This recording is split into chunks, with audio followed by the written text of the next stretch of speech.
Hey guys, in previous video, I show how to model a hammer.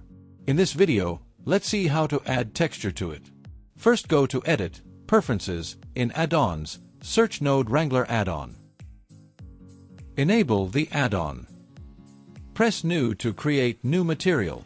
I change the name to Iron. You can change whatever you want. Press Shift-A and add Noise Texture. Press Ctrl-T to add Mapping and Texture Coordinate node. Connect Object to Vector. Add Color Ramp node. Connect Noise Factor to Color Ramp Factor, and connect Color to Principal Color. Set the Scale value 10. Detail value 15. Roughness value 0.08. Lacunarity value 4. In Color Ramp, click White, change the color which you need. I change hex value to 686868 for accurate color. On black side, do the same. I change the hex code to 323232.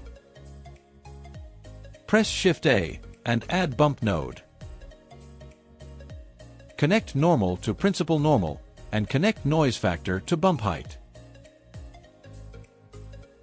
Set the strength value to 0.05. Here is the mild bumps. Now add wooden texture to handle. Add new material and give a name if you need. Add noise texture. Press Ctrl-T to add Mapping and Texture Coordinate node. Connect Object to Vector. Add Color Ramp node. Connect Color to Principal Color and connect Factor to Color Factor. Set Scale value 0.5. Detail value 15. Roughness value 0.8. Lacunarity 4.7. Distortion value 2.2. We got wooden texture.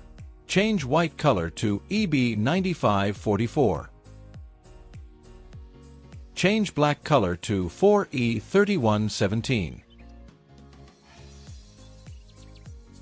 Increase a roughness value to 1. And in iron material, increase metallic value to 1. Now setting up for render. Here is the basic texture for hammer. Thanks for watching. Subscribe.